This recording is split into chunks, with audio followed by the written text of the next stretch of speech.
News वार्ता express में आपका स्वागत है। आइए नजर डालते हैं आज की छोटी बड़ी खबरों पर। महिला सशक्तिकरण के तहत प्रजापिता ब्रह्म कुमारी ईश्वरीय विश्वविद्यालय शाखा गुरसरान्य द्वारा महिला सम्मेलन का आयोजन एवं होली मिलन का आयोजन स्थानीय विवाह वाटिका में किया गया। दीप प्रज्वलन के बाद छात्राओं ने एक से बढ़कर एक कार्यक्रम प्रस्तुत किए। कार्यक्रम में मुख्य अतिथि शिक्षक विधायक डॉक्टर बाबूलाल तिवारी ने बोलते हुए कहा कि बुंदेलखंड की महिलाएं इतिहास से ही अग्रणी रही हैं। उन्होंने किसी से झुकना नहीं सीखा। उन्होंने कहा, भारत वह देश है जहां विश्व से लोग शांति की खोज में यहां आते हैं तथा ध्यान साधना में अपने जीवन को व्यतीत कर शांति स्थापित करते हैं। उन्होंने कहा, भाजपा सरकार में महिलाएं एवं बालिकाएं निडर होकर कहीं भी शिक्षा अध्ययन के लिए जा सकती हैं, कहीं कोई दिक्कत नहीं होती है। उन्होंने कहा, मुख्यमंत्री योगी आदित्यनाथ के भय से अपराधी अपराध करने की सोच भी नहीं पाते। महिलाएं पूर्ण सुरक्षित हैं। शिक्षक विधायक ने कहा कि भारत में नारियों की पूजा होती रही है, यही यहाँ की परंपरा है। विशिष्ट अतिथि नगर पालिका अध्यक्ष जयपाल सिंह राजू चौहान एवं बुंदेलखंड मुक्ति मोर्चा के केंद्रीय महामंत्री दिनेश भार्गव ने भी होली की शुभकामनाएं देते हुए महिलाओं को पूजनीय बताया। कार्यक्रम की अध्यक्षता कर रही पूर्व जिला पंचायत अध्यक्ष श्रीमती वंदना पाठक ने कहा कि ये वह भूमि है जहां पर महिलाओं की पूजा होती है। यहाँ की माताओं का त्याग एवं तपस्या तथा उनका बलिदान अग्रणीय रहा है, जिसको भुलाया नहीं जा सकता है। इसके अलावा मुख्य वक्ता बरुआ सागर केंद्र प्रभारी राजयोगिनी उमा, गुरसरान्य केंद्र प्रभारी बी.के. कविता, बी.के. चित्रा दीदी, बी.के. पूजा, डॉक्टर शिल्पी कटियार एवं दीप्ति परिहार ने भी अपने विचार व्यक्त किए। इस मौके पर पीसीसी सदस्य रमेश मौर्य, मेजर अखिलेश पिपरिया, व्यापार मंडल के अध्यक्ष सतीश चौरसिया, प्रसिद्ध नारायण सिंह यादव, चंद्र प्रकाश चौरसिया, पार्षद गोविंद प्रताप सिंह सिसोदिया, अवधेश सिंह फौजी, श्रीकांत पिपरसानिया, आत्माराम फौजी, अरविंद पिपरिया, धर्मेंद्र पांचाल, रोहित पटेल, डॉक्टर सावित्री शर्मा, श्रीमती आशा अग्रवाल सहित नगर के गणमान्य नागरिक एवं महिलाएं उपस्थित रहीं। न्यूज वार्ता एक्सप्रेस के लिए चीफ एडिटर सुखदेव व्यास की खास रिपोर्ट। तो मैं ये कह सकता हूँ कि ईश्वर प्राप्ति के तमाम मार्ग होते हैं। एको सद्विप्रा बहुधा भवन्ति वदन्ति, हमारे यहाँ कहा गया है एको सद्विप्रा बहुधा वदन्ति, एक ही सत्य है और सत्य तो एक है, परमात्मा। उस परमात्मा के बारे में कई प्रकार से कहा जाता है। जैसे एक नदियां हैं, अलग अलग रास्तों से होकर के जाती है, लेकिन सब समुद्र में जाती है। तो सारा जितना संगठन है, ज्ञान यज्ञ है, ज्ञान की स्रोत हैं और सब मिलकर के परमात्मा या परमानंद की बात करते हैं।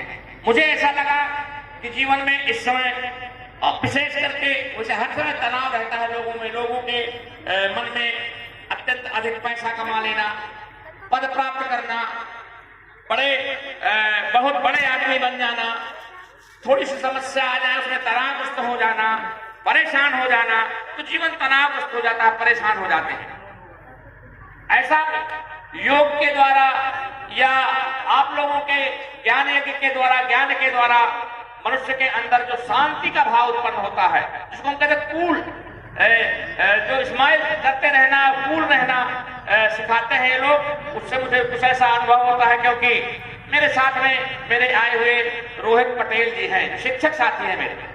मैं अभी तक नहीं जान पाया कि ये इतना कूल क्यों रहते हैं। शिक्षक हैं, नौजवान हैं, लेकिन मैं जब से इनको जानता हूं, देखता हूं, मेरे साथ रहते हैं, तो मैंने इनको बड़ा कूल अनुभव किया है। तो कहीं ना कहीं आप सब लोगों की छत्र छाया उस पर है, आप लोगों का श्रेय उस पर उसको मिला है, आप लोगों की कुछ ना कुछ उनको जो है एक किरण मिली है, पावर हाउस से थोड़े से उनको पावर मिला है, तो वैसे मुझे दिखाई देते हैं। मैं आज समझ पाया हूं और वास्तव में आप सब लोगों ने आज ये महिला सशक्तिकरण सम्मेलन रखा है, तो आज पूरे देश में महिला सशक्तिकरण या मातृ वंदना भारतीय जनता पार्टी की ओर से भी हो रही है। उसे कुछ लोग तो भी मुझे सोचते होंगे कि यार यहाँ का विधायक तो जवाहर राजपूत है, और तमाम महिलाएं सोचते होंगे जवाहर राजपूत है, ये नया विधायक कहाँ से आ गया। मैं एक बात और बता दूं, क्योंकि यहाँ के लोग जानते ही नहीं, और 75 सालों में आज तक कोई शिक्षक विधायक यहाँ का हुआ ही नहीं। पहली बार भारतीय जनता पार्टी ने और मुझे बनाया है, इसलिए मैं डॉक्टर बाबूलाल तिवारी शिक्षक विधायक।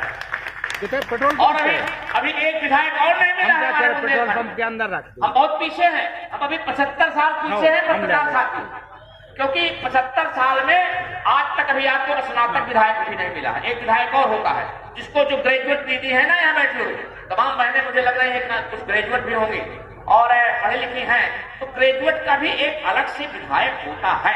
जैसे टीचरों को, मैं टीचरों का हूँ, झांसी से लेकर के प्रयागराज तक के जितने शिक्षक हैं, प्राइमरी को छोड़ करके high school, inter, medical, engineering, polytechnic, ITI, विश्वविद्यालय, वो सब शिक्षकों का मैं विधायक हूं। उस तरह से एक स्नातकों का विधायक होता है। एनी टाइप ऑफ ग्रेजुएट, चाहे जिस प्रकार से संस्कृत का ग्रेजुएट होगा, मुस्लिम विद्या का ग्रेजुएट होगा, आलिम फाजिल काबिल होते हैं, या अंग्रेजी का होगा, या किसी विषय का ग्रेजुएट होगा, वो जो है वोटर होता है और अपना विधायक चुनता है।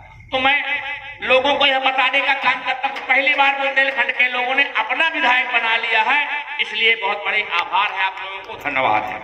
महिला सम्मेलन तो दीदी लोग तो चूंकि जो कोई एक काम करता रहता है वो स्पेशलिस्ट हो जाता है। हम लोग देखते हैं जैसे कोई एक विषय पढ़ता है वो इंग्लिश से MA करता है, कोई संस्कृत से MA करता है। आप लोग बुंदेली भाषा में है, गोरा पीरे पीरे पड़ गए। उनको देख करके गोरा जो थे अंग्रेज, गोरा पीरे पीरे पड़ गए, एक जनी से डर गए, एक जनी से डर गए। ठीक है, अब कछू लड़न आए बड़े हौस पे, कछू लड़न आए बड़े हौस पे, धरती बीच पसर गए, गोरा पीरे पीरे पड़ गए। तो ये महिलाओं का हमारे यहाँ का होते हैं त्योहार, हम पैनी कटारधारों में, और नारियां भी खेला करती हैं तलवारों में। तो आज तो बहुत अच्छा है, वैसे कहा भी गया है, यत्र नार्यास्तु पूजन्ते रमन्ते तत्र देवता। जहां महिलाओं की पूजा होती है वहां देवता निवास करते हैं। मैं गया, मैं कॉलेजों में ज्यादा जाता रहता हूँ, कॉलेज के शिक्षक साथी मुझे बुलाते रहते हैं। मैं हमीरपुर गया तो एक छात्रा निकल करके आई और उसने एक बहुत अच्छा काव्य पाठ किया। उसने कहा कि हम लड़कियां पढ़ने जाती हैं तो कोई मनचला हमको छेड़ देता है, और हम जब शिकायत करती हैं तो हमसे पूछा जाता है तुम क्या पहने थी, किस समय गई थी, किसके साथ गई थी, क्या कर रही थी। हमारी बड़ी प्रॉब्लम होती है लड़की लोगों की। मैंने कहा निश्चित रूप सही बात है, हम शिक्षक हैं, हम जानते हैं प्रॉब्लम को, कॉलेजों में भी प्रॉब्लम होती थी। एक युग आता है, कभी उत्थान और पतन का कालखंड आता है, देश है, राष्ट्र है, बड़ी लंबी यात्रा करता है राष्ट्र। कभी ऐसा पतन का युग रहा होगा जब लड़कियों को कभी छेड़ने का काम किया जाता रहा होगा। नहीं तो हमारे यहाँ नारियों की पूजा, विद्या चाहिए तो सरस्वती की, धन चाहिए तो लक्ष्मी की, शक्ति चाहिए तो दुर्गा की पूजा होती है। लेकिन कभी ऐसा कालखंड आया होगा, आता रहता है, देवताओं और दानवों का युद्ध हमेशा चलता रहता, वैचारिक युद्ध चलता रहता है। लेकिन मेरी बेटी, मैंने कहा होता रहा होगा। आज अगर तुम 7 बजे पढ़ने जाती हो और 10 बजे वहां से लौट करके आती हो, अगर कोई मनचला तुमको छेड़ देगा 11 बजे, तो 12 बजे योगी बाबा का बुलडोजर उसके दरवाजे में खड़ा पाया जाएगा। योगी बाबा का बुलडोजर फिर नहीं, उसको अभी देख लीजिए आप घटनाएं, इस तरह की घटना की वो भगवान का प्यारा हो जाता है। इसलिए बाबा जी के बुलडोजर को याद रख करके इस युग की महिलाएं, हम तो क्या, कोई भी अब बच्चे को अपने पढ़ने जा करके लौट करके आएगा, कोई परेशान करेगा, कोई मार देगा, कोई छीना झपटी करेगा, ये चिंता नहीं रह गई है। क्योंकि इस समय का युग ऐसा है कि योगी जी का चेहरा सबको दिखाई देता है। जो अपराधी है वो योगी जी का चेहरा देख करके अपराध करना भूल जाता है। तो इसलिए हाँ, लेकिन और बुंदेलखंड की शिक्षक रहे हैं, बीकेडी शायद बहुत लोगों ने सुना होगा, बहुत लोग पढ़े होंगे बीकेडी के, इनमें से बहुत लोग पढ़ करके आए होंगे। हम उसके टीचर और प्रिंसिपल रहे हैं, तो हमें जो हमने जाना है, जो समझ में आता है, उसको हम बता रहे हैं कि ये बुंदेलखंड क्षेत्र है और महिला सशक्तिकरण की बात आज पूरे विश्व में की जाती है। लेकिन बुंदेलखंड तो दीदी एक महिला सशक्तिकरण का, तो जब अंग्रेजों का शासन हो गया था तो कालपी में एक दिन में 10,000 लोगों की हत्या की गई थी। एक दिन में 10,000 लोगों को अंग्रेजों ने मारने का काम किया था। तो ऐसे रानी के बलिदान के बाद बुंदेलखंड को प्रधानमंत्री, राष्ट्रपति, योजना आयोग, गवर्नर, कुलपति ये बुंदेलखंड के होने चाहिए थे, ताकि हमारे नौजवानों की नौकरियां, नौजवानों के लिए रास्ता खुलता, हमारे बुंदेलखंड का विकास होता, हम भी मुख्यधारा से जुड़ते। लेकिन आज तक ये नहीं हो पाया है। वर्तमान ऐसा सरकार कर रही है। लेकिन ये तो राजनीति की बात है, शिक्षा की बात है। आप लोगों का जो काम है, व्यक्ति को आती है, उनको मैं नमन करती हूँ। इस कार्यक्रम के संयोजक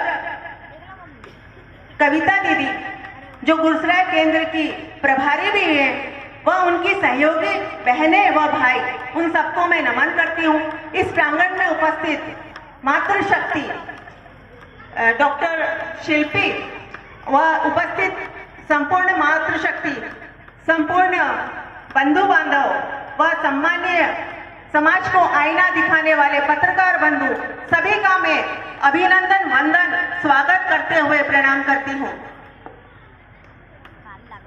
आज सर्वप्रथम होली पर्व की मैं आपको अग्रिम रूप से शुभकामनाएं देती हूँ। ये पर्व हमारे जीवन से भेदभाव को मिटाने वाला है, सामाजिक समरसता का पर्व है। तो ये हमको हर्षो उल्लास और नई ऊर्जा प्रदान करता है। तो इसके ऊपर मैं आपको अपनी शुभकामनाएं प्रेषित करती हूँ।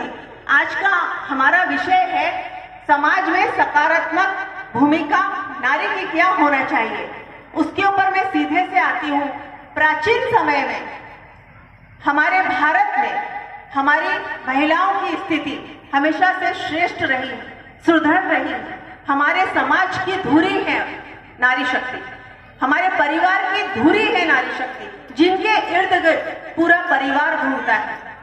वो जन्म लेती है बिटिया के रूप में, बड़ी होती है बहन के रूप में, ब्याह के जाती है बहू के रूप में, पत्नी के रूप में, और अंत में उनका सबसे सुंदर सुखद पल आता है मातृत्व का, जब वो माँ बन जाती है। इन सभी विभिन्न भूमिकाओं को अपने जीवन में करते करते वो बाहरी क्षेत्र में भी सक्षम है, वो घर में भी अपने बखूबी सारे कार्य को करती है और बाहर निकलते भी करती है। हमारे प्राचीन वेदों को उठा के देखें तो नारी को पुरुष के समकक्ष माना गया है। हमारे यहाँ पे अनेक विदुषी महिलाएं हुई हैं जिनकी तुलना हमारे ऋषियों से की जाती है। मैत्रेय, गार्गी, शकुंतला और भी कई हैं। और हमारी वीरांगना महारानी लक्ष्मीबाई, जिनका लोहा अंग्रेजों ने भी माना। तो ऐसी वीरांगनाओं और विदेशियों से भरा हुआ हमारा मातृशक्ति से ये देश है। किंतु मध्यकाल में हमारी स्थिति कुछ अच्छी नहीं रही। महिलाओं की स्थिति मध्यकाल में अच्छी नहीं रही, किंतु जब से हमारा देश आजाद हुआ, पुनः महिलाओं के उत्थान पर काम किया गया और धीरे धीरे उनकी स्थिति सुदृढ़ होती गई। आज नारी अबला नहीं है, आज सशक्तिकरण के मायने बदल गए।